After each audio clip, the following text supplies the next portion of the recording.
3, 2, 1 e... Olá a todos!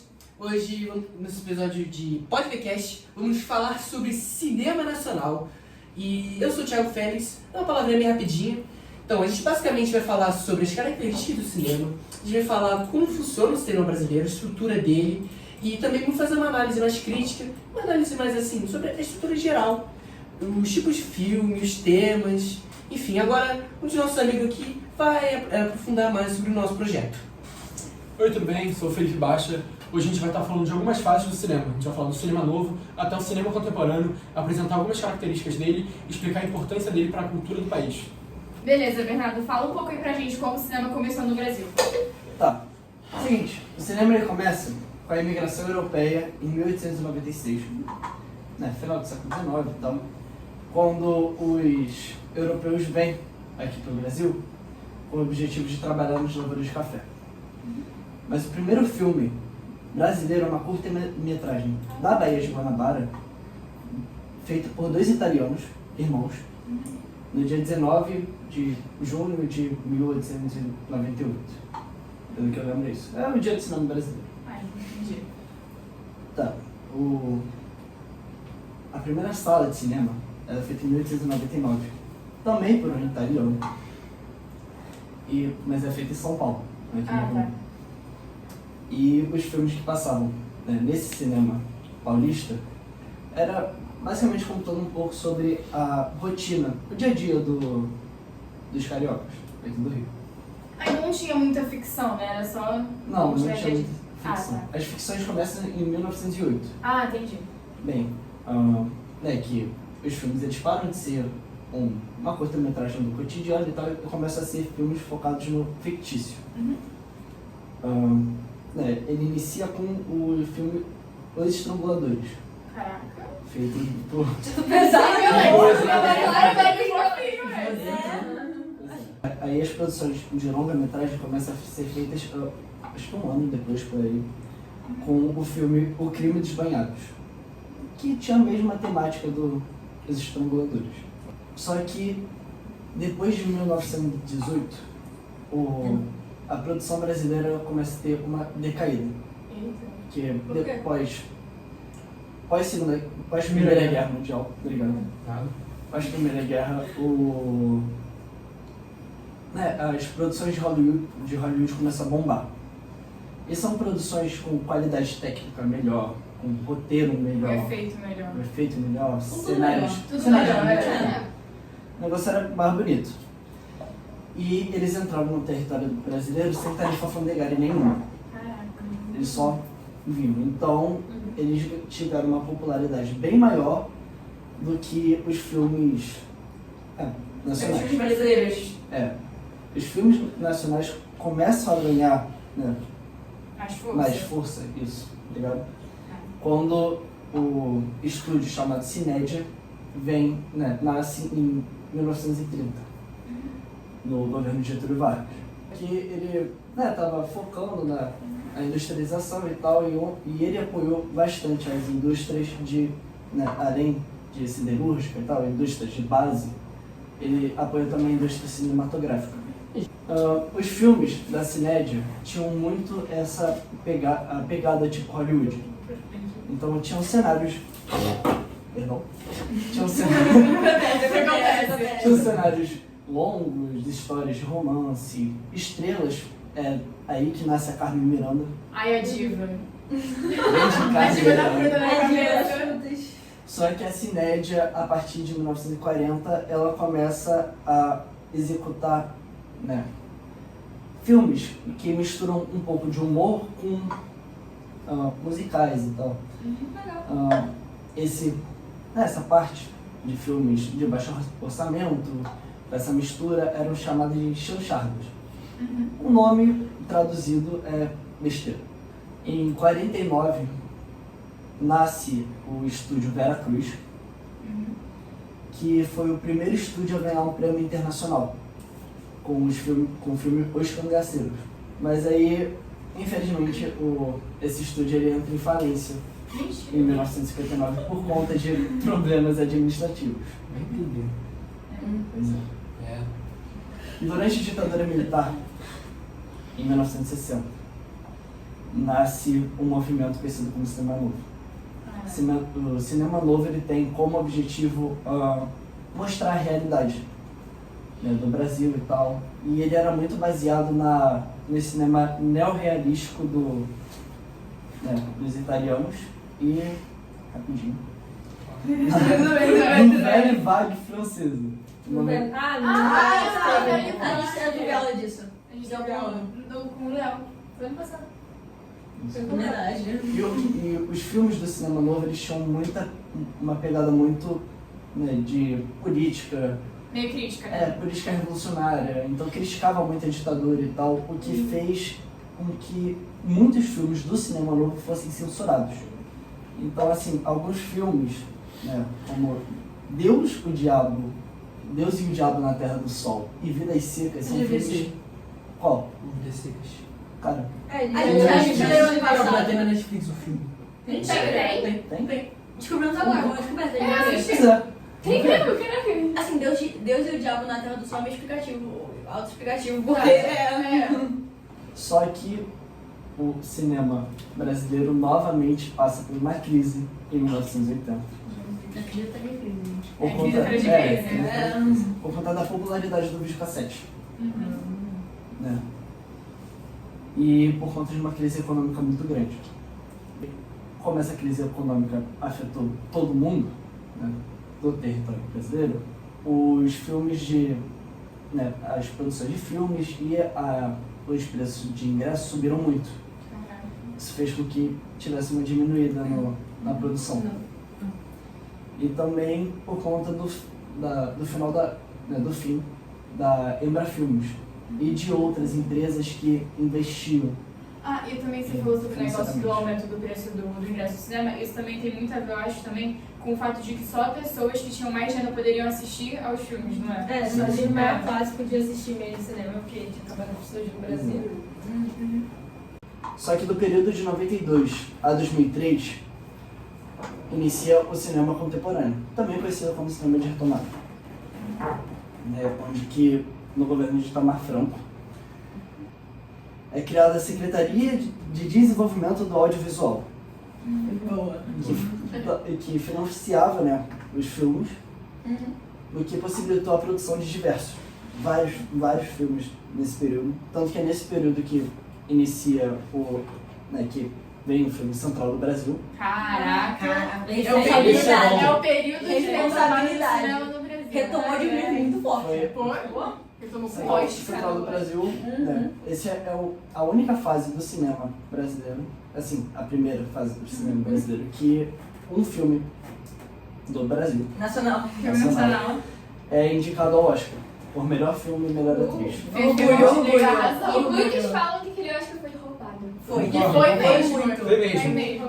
Tem, não é só, não falam só, mas tipo assim, tem entrevista da época, não comprovando, mas tipo assim, mostrando que foi realmente uma jogada suja, não só dessa categoria que a gente perdeu, mas de várias outras. É verdade. Sim, tem uma história que convidaram os jurados do Oscar Pra uma junto com os janta. economistas da Bolsa, Exato. pra não falar que eram só dos convidados do Oscar, pra meio que convencer Manipulador, a gente a votar no isso. filme. A gente não pode faltar, né? E também é nesse período que tem o filme Cidade de Deus. Outro filmão. Depois, do Cidade de Deus, ele passa por um processo de pós-retomada. A volta da ascensão dos filmes brasileiros no cinema internacional. Com os filmes Carandiru e Tropa de Elite. Muito bom. Tropa de Elite é sensacional. Tem muita Adoro. coisa a se falar sobre o Carandiru. Tem muita coisa no Carandiru que é muito importante, principalmente o fato do Rodrigo Santoro ter interpretado uma travesti, o que gerou uma revolta de muitas pessoas e muitas se levantavam da sala do cinema pra ir embora porque não aceitavam o que estava acontecendo no filme. Mas é nesse período que a Globo Filmes, grande Globo Filmes, ela passa a ser uma grande produtora nacional. E outros filmes brasileiros começam a ser indicados para o Oscar. Tanto que eu ainda estou aqui. Nós ganhamos Temos muitas coisas a falar sobre isso aqui. Mas os filmes nacionais, né, atualmente, eles estão entrando em decadência de novo. Tudo é casadas. Por conta, né, tá tendo um desinteresse porque os temas, né, dos filmes nacionais não estão, né, agradando os temas imaginários do público. Então, Estrela, como é que isso afeta o Brasil? Não, então, a gente tem que reconhecer que muitos dos filmes foram apagados agora do reconhecimento, assim, do pessoal, assim, da população brasileira. Acontece, vai. Mas, assim, uma das características muito marcantes, assim, do cinema brasileiro é realmente os temas, um monte que são retratados, assim, que fazem para refletir na nossa sociedade atual. Tipo, identidade, desigualdade, política, religião. Tem até o Alto da Compadecida, um filme que você gosta bastante, né? Que a gente, É muito bom. que ele fala de muitas histórias, tipo, desde regiões assim, como situações que aconteceram lá pro Nordeste, mas também regionais. situações regionais. Críticas, crenças. Tem muita crítica no... Não tem. Bastante. Que aí, Implícito, principalmente. ainda mais isso sendo mostrado assim nas telas, dá mais uma inclusão dá uma maior inclusão assim para outras pessoas que são discriminadas, desde de regiões diferentes até sexo, religião, Cor. exato.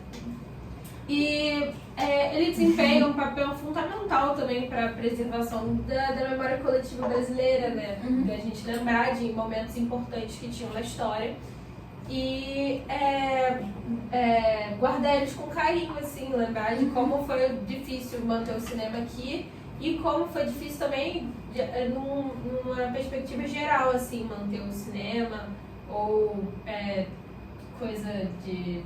Sim, mas não vai. Entendeu? A gente entendeu.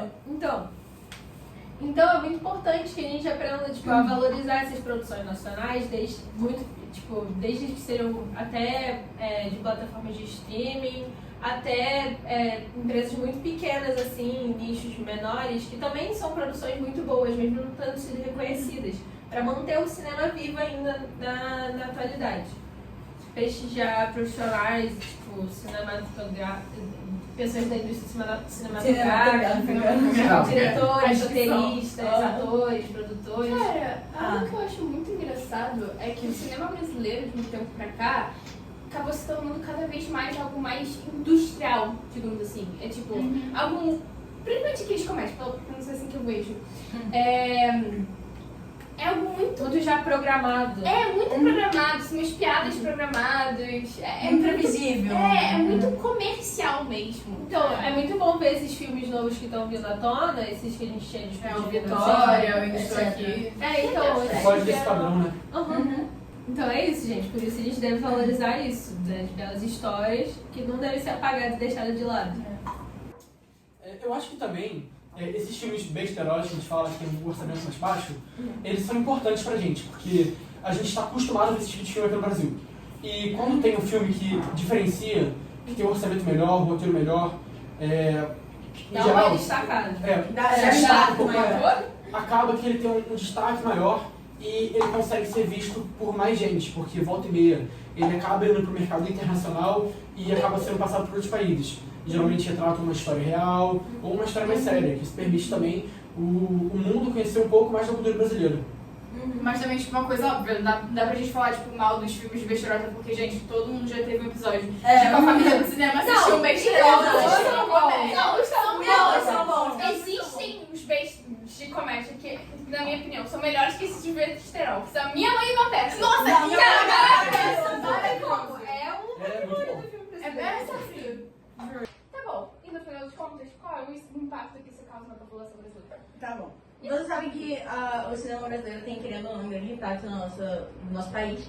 Tipo assim, tem alguns impactos específicos que são o econômico, cultural e social. O econômico vem da geração de capital de empregos, porque querendo ou não, a galera contrata, tipo, produtores, etc, pra não maestrar o filme, mas tipo, organizar, etc. E, tipo assim, em 2019, o audiovisual brasileiro gerou 24,5 bilhões de reais e 657 mil empregos.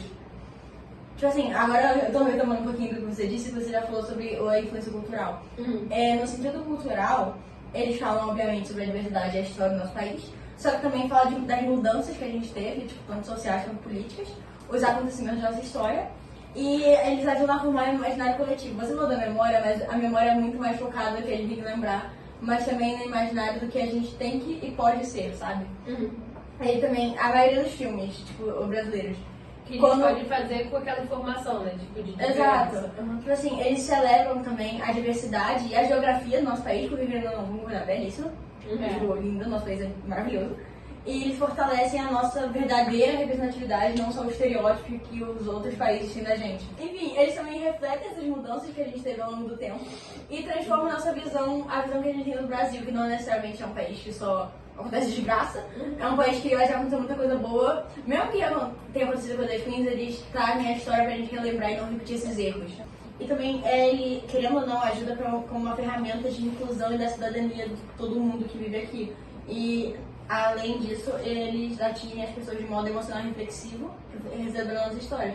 Principalmente quando eu tava falando, vocês já tinham chorado no final de gente estou aqui, porque querendo ou não, ele traz um impacto muito emocional na gente. Traz um impacto muito grande, traz uma reflexão assim, nossa. Uma emoção muito forte, porque, tipo assim, isso aconteceu, Emoção sabe? muito forte. Tipo, isso aconteceu, sabe? As pessoas passaram por isso. Isso realmente aconteceu no nosso país, foi uma tragédia. Tá bom, agora eu vou deixar a discussão. Vamos começar com... Não, vamos direto pro assunto. Arte imita a vida ou a vida imita a arte? Profundo. Os dois. É isso aí. Os dois? Eu acho que a arte muda a vida. Acho que os dois. Os dois. Eu acho que é relativo. Vamos lá. Vamos começar com o conceito de Mimesis. Que o Mimesis diz que a arte é deve ser a imitação da vida. Tem algo parecido. E isso condiz muito com, tipo... Não sei explicar isso. No filme, ele tem que ter um sentido. Por mais que não seja a atividade em si, tem que ter um sentido. Dentro daquele universo tem que ter um Exatamente. Tipo, sei lá, pra gente não faz sentido um filme ter magia, mas naquela realidade, aquele filme tem que ter sentido. Exatamente. E dá pra explicar isso muito bem com o filme Arte da Compadecida. Que, tipo, os personagens, alguns morrem e voltam à vida. Assim, na real, isso não funciona. Explica uma crença, mas isso não é algo que você veja e é mais uma questão de fé. Sim. Então, vou falar que não é real. Mas não a vida é fé das outras pessoas, não nossa. Mas é verossímil no filme.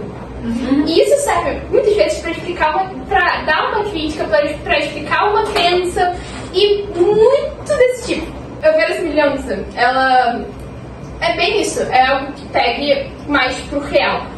Sim. É algo que condiz com o real. O nome é que diz, né? Semelhança. Pois é. Semelhança. O nome é o explicativo. E tá, vamos lá. Existe a verossimilhança, existe a mimesis. E isso tudo serve pra explicar uma crítica do filme. E aí, eu vou deixar pra vocês. O que vocês acham que é a crítica do filme? Vai ser tão crítica. Sim. Eu não vi a altura com pedestre. Cara, que crime. Tá, Então, mas uma das críticas eu acho que seria, tipo, a pobreza e desigualdade social de umas regiões do Brasil e outras. Sim, assim. não necessariamente região, porque, tipo assim, o Major e a cidadezinha no mesma área, mas, tipo assim, até na mesma área com uma própria desigualdade. Na nossa cultura do Cida 2, inclusive, tem muito mais dessa crítica, porque também tem um locutor de rádio lá que ele começa a trazer novas coisas, mas, tipo, ele começa a propagar na rádio dele propaganda da loja que ele tem, que aí as pessoas compram produtos dessa loja e aí ele fica eles compram o rádio dele pra ouvir ele falando no rádio sobre as produtos. Caraca, mas sabe o que eu acho? Eu acho que uma infinito. Eu acho que uma crítica muito forte da Compadecida é a mentira também. Sim. E também tem a crítica da ganância. Exato. O pessoal que morreu e não foi ressuscitado foi por essa mentira, por essas mentiras e pela ganância. Pois é. E a gente também tem a parte que a vida também imita a arte. Porque a arte, ela tem o poder de influenciar as pessoas que assistem. É verdade, sim. Como a gente pode ver? Então, uma via de mão dupla. Exatamente. E também falando sobre a questão da representação brasileira no cinema, eu acho que já é uma questão de senso comum que esse fator ele acontece por causa da identificação que a tela permite com a população, né? Também com a conexão. E a representação brasileira no cinema ela é muito importante, até porque ela permite retratar a história do público brasileiro, principalmente o passado, né, com períodos como a ditadura, outros períodos também como o cangaço, inclusive, e também, que é o que acontece nos filmes que foram lançados, e também ele permite mostrar as raízes e também a questão das histórias, das diferentes tradições do país heterogêneo que é o Brasil, né? E a cada obra que é produzida pelo cinema brasileiro é, mais uma vez, uma luta contra o esquecimento. É um ato de resistência contra o esquecimento. Até porque é aquilo, né? Um país que não se lembra dos próprios traumas e dos próprios passados. Tem tendência a resolver fica uma dívida e acaba repetindo num futuro próximo. Que já acontece muito. Quem fala dessa aí, né? Exatamente. Quem não lembra, assim, das situações anteriores não vai ficar marcado e Não vai vai, vai esquecer que ele vai repetir de novo. Exatamente. E também, a gente tem que falar também sobre os filmes de destaque, né? A gente também tem o Ainda Estou Aqui. Obviamente. Troca de Elite 1 e 2, Carandiru, que a gente também já tinha falado sobre, né? Que foi, tipo assim, pra mim, aquele vídeo do Rodrigo Santoro explicando como tava um monte de ator querendo participar do filme, que era justamente a volta do cinema pro Brasil. E também a questão da travesti, pra mim, é impagável. Tipo assim, eu reassisti esse vídeo 1 milhão de vezes. Também tem Cidade de Deus. Tem Central do Brasil, tem um filme chamado Estômago. Que a Gil até mencionou. Nossa, eu vi isso. A gente viu esse filme, no. Sim, tem o Bacurau, tem o A da Compadecida. Tem Minha Mãe pra peça. Um, dois e 3. Também tem um filme chamado Aquários. Eu nunca assisti esse filme. Qual? Aquários. Não, É um filme também que é muito reconhecido brasileiro, só que a gente aqui não conhece, mas ele é reconhecido. Ah, sim. E também tem Bingo, Rei das Manhãs. Esse filme, inclusive, é muito interessante porque Bingo, ele. Rei das Manhãs. Tá. Porque ele retrata a história do palhaço Bozo, da história por trás, da lei sobre o vício em drogas, etc. Então, um também que eu queria falar é um que eu vi recentemente, que é Reflexões no Liquidificador. Esse filme Dublado pelo Celton Exato, que o Celton Mello dubla o liquidificador. O protagonista do filme é o liquidificador. E, tipo, é uma senhorinha de idade que ela descobre que o marido dela tá traindo ela e ela mata ele. Que horror!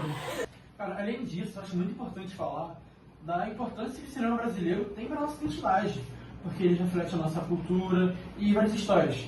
E apesar de várias crises que já passamos no cinema brasileiro, é muito legal ver como ele sempre se reinventa para continuar vivo. Além disso, a continuidade do cinema brasileiro depende da gente, que tem que valorizar a nossa cultura e valorizar essa indústria, que muitas vezes é desprezada pelo povo porque prefere um cinema de outros países, que tem uma qualidade melhor, mas também uma comparação muito injusta, porque eles têm muito mais investimento, muito mais investimento para produzir grandes obras. Enquanto a gente, volta e meia, são vários estúdios pequenos, comparado com a comparação ao resto, que conseguem fazer obras de qualidade muito boas, como Ainda Estou Aqui, Tropa de Elite, e eu acho que é algo que a gente vai valorizar mais, né, gente? Pô, então, pessoal, esse foi o nosso episódio do Podcast. Foi muito bom ter essa conversa, essa reflexão sobre o cinema. Espero que vocês gostem. E é isso, pessoal. Até mais. Tchau!